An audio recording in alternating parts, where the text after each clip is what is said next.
A prominent figure around town, Tanisha Sullivan, announced her candidacy for Secretary of State yesterday. I've never shied away from tough issues. Believing in what's possible, working with others across the ideological spectrum, I've delivered policy change to help improve quality of life for all of us. And the past few years have caused me to reflect on the tough work we still have to do, the stagnant problems we still have to solve, and the fights we still have to win to strengthen our democracy. My name is Tanisha Sullivan. Republican radio host and former chair for Black Voices for Trump in Massachusetts, Rayla Campbell, announced her candidacy in September. And so far, current longtime Secretary Democrat William Galvin has not officially said whether he'll seek an 8th term.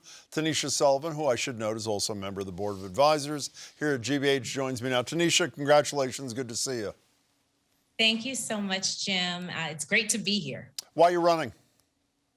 Well, I think at a moment in our history when we know that so many of us are looking at DC, looking at Congress with bewilderment, confusion, and frustration, quite frankly, as it relates to the snail's pace at which voting rights and voter access is being advanced. I believe that in this moment, all eyes on the states, all eyes on the states.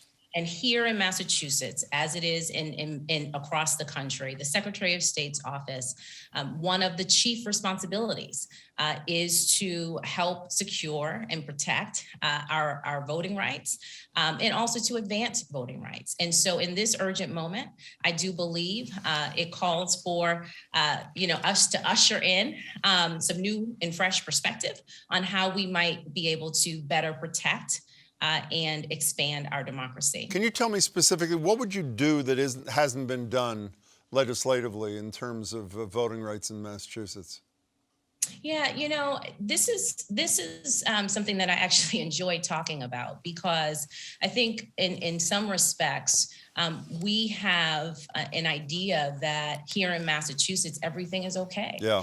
And the reality is that, whether we're talking about mail-in balloting, same-day voter registration, full implementation of ERIC, the electronic registration information system here in Massachusetts, we are actually behind other states. So first and foremost, we got to catch up. We cannot possibly even think about leading on issues relative to our democracy until we actually catch up. And then I do believe the conversation is about how we can expand access to the ballot box. I think that, we need to engage in conversations about the barriers that may still exist as we become an increasingly more diverse Massachusetts. How are we on language access? Tanisha, I want to same-day registration, mail-in voting, and I think something you were involved in, ranked choice voting, which obviously was defeated at the ballot. All three of those things are supported by the incumbent. If he decides to run, why you and not a guy who's been doing the job, who supports the same things you do? Well, first, I do want to be clear that I respect Bill Galvin. I certainly respect his 40 plus years of public service and his 27 years in the office of Secretary of State. That said, this moment, I believe, requires a fresh perspective. We are at an inflection point in our democracy, Jim, right? And so, yes, the conversation about voting rights and voter access is a critical part of that. But what is also a part of that is the conversation and the work we need to do to further open our democracy. The Secretary of State's office has responsibility, oversight responsibility for our public records, for example. In this era, it is critically important that we are modernizing our access to our public records. In this moment, it is critically important that the Secretary of State's office is a champion, not only for voter participation, but for civic engagement. We need a culture of civic engagement here in the Commonwealth of Massachusetts. But Tanisha, if I may, he is the incumbent. I don't know if he's running. I don't think anybody knows if he's running. I watched your announcement. You don't mention Bill Galvin. You just praised him. But the reality is, if he were to run, you're basically saying to the voters, maybe not in these precise words, you should fire the guy who's done this job for decades and hire me. Don't you have to make a case that he doesn't deserve to continue, particularly after you just praised his decades of public service? What I have to do is make the case to the voters and to my neighbors across the Commonwealth that there's a bigger vision for our democracy. What we have to do is help people to understand that when it comes to this office, the full suite of responsibilities that this office has within it, that there is more for all of us. It cannot be understated, especially in this moment, how important it is for us to expand our democracy. And part of that work is helping people to understand exactly what the Secretary of State's office does and what it can do.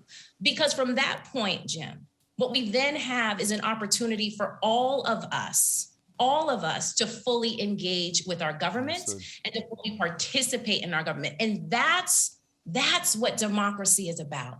That's what the principles and the foundations of this country are all about. You know, you mentioned public records, Tanisha, a second ago. I want to dwell on that for a minute. In your announcement, you talk about, just like you said here, more open government, more transparency in public records. Todd Wallach, when he was with the Globe, did terrific work, relentlessly reminding the public that we're the only state in the United States, the only state where all three, judiciary, governor's office, and the legislature do not believe, they believe they're exempt from public record laws. Would you lead the campaign to change that so we join the rest of America with public record laws being applicable to every branch of government where appropriate?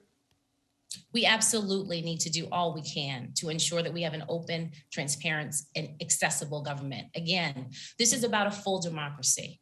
And so we need to have the conversation about what information is available and what information is not. But we need to have that conversation in partnership with stakeholders, in partnership with community. You know, my work with the NAACP and other grassroots organizations has certainly been about tackling tough issues like this one that are complex, but we do that first by connecting with those who are most adversely impacted. You mentioned, if I may, can I just interrupt for just 1 second? Yeah. I don't know any constituency that I have ever encountered that would be in favor of continuing to allow the exemption of all three branches of government from a public records law. So if you accept that premise, and you may not, I repeat, are you willing to say you'll lead the charge to end that and cause us not to be the outlier?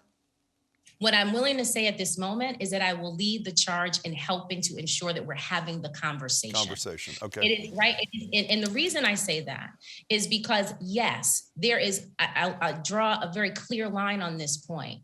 We need to do all we can to ensure that public records are accessible, transparent, and that we have in place the supports to ensure that folks know how to use that information. At the same time, we need to ensure that we, especially in the big data era, we need to make sure that we have the appropriate security levels in place to protect data, because we know how data can be used in adverse ways. One last thing, we only have 30 seconds left. Use the words fresh perspective twice. We have a pretty rotten history until a few years ago of electing women to statewide office. We have a zero record of electing women of color to constitutional office. When you say fresh perspective, is that in part what you're talking about, is diversifying the ranks of those who lead this state? And I literally have 15 seconds. What I'm referring to is that in my experience, my legal experience, certainly my experience working on the ground in community, is a different perspective, does allow me to bring a different perspective and different experiences. And all of that is needed to help ensure that we have a full and vibrant and expansive democracy. Tanisha, I wish you a lot of luck. I hope to see you a lot during the campaign, and thank you so much for your time tonight. Thank you, Jim.